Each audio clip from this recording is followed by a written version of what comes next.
Let's bring our last storyteller on the stage, Gerald Hayes. Gerald!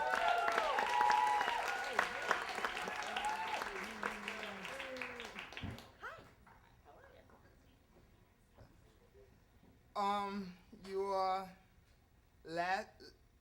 about a month ago, I ran into this Jewish guy, and on the train, I ran into this Jewish guy, and it was like love at first sight, without being homosexual or without the sex in general. I ran into him, and we somehow clicked, and we talked, and we exchanged phone numbers. And when I went home, something in me said, oh, he's Jewish, and I always wanted to learn about Judaism, but I never liked to read because I don't like to read. I'd rather, so I'm like, this is a good way to learn about the Jews without actually reading the book.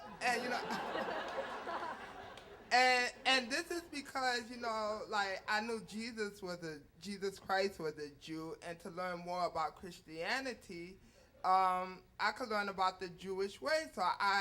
So we talked on the phone. He was telling me more about Judaism, and he said, you want to come to the synagogue with me? And so I'm like, what a good thing to do. Go to the synagogue on Friday, which they consider the Sabbath day after the sun goes down.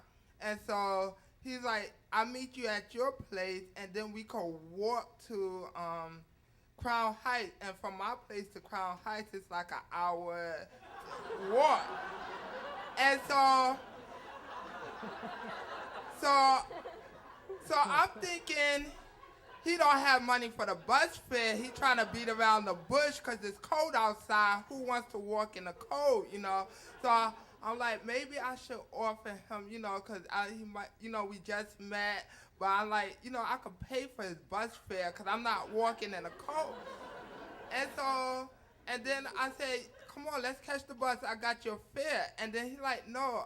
He said, that's okay. Then I'm like, no, really, it's all me. I'd rather. And then he told me that it's the Sabbath day, that they rest. They're not supposed to do any work, so they can't catch the bus, which sounded puzzle to me because if you're not supposed to work, why would we be walking an hour?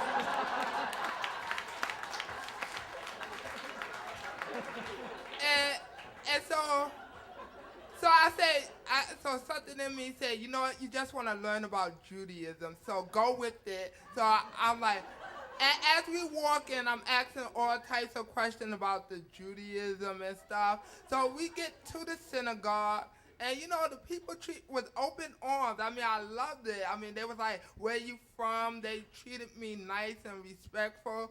And then they had we went to the kitchen part to eat. And that was good. I mean, the food wasn't,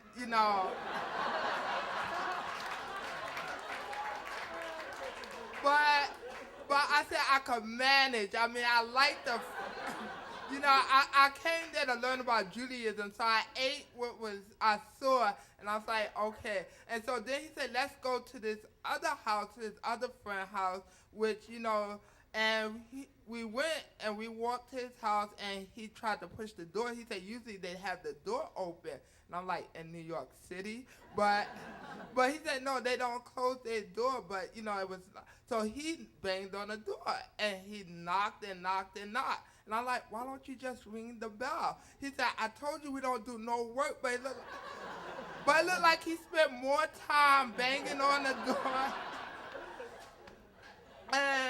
And so the man heard us. He came downstairs, and, we came upstairs, and he was showing, they greeted me open arms, and it made me change my views on Jews, because I thought Jewish was some kind of prejudiced people and to themselves and whatever.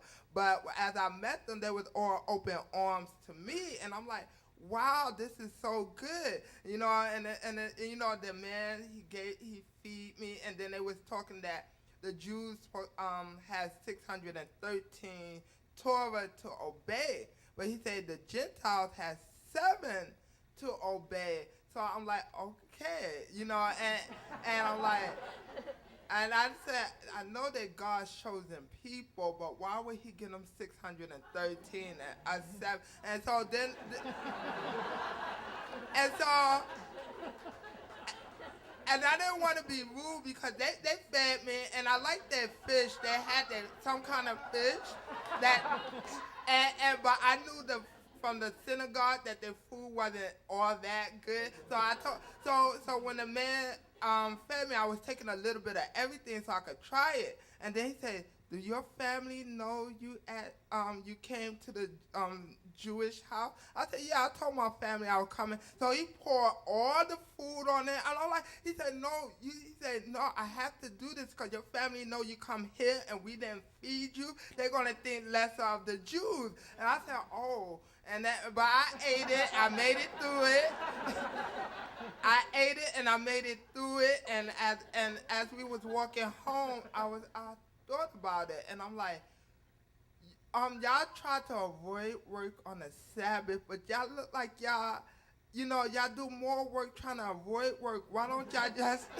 And then he said, "No, that's how it is." And I didn't argue, but I learned so much that I went to church, to the synagogue the Friday after that and the Saturday, and I went a couple of more times. And my father said, "Java, I think you're gonna turn into you're gonna make yourself Jewish." And I said, "Dad, you have nothing to worry about."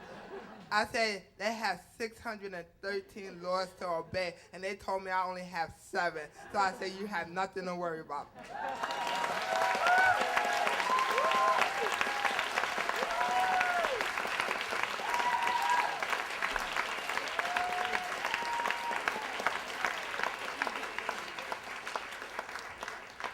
That was the Haftorah portion of Gerald's bar mitzvah.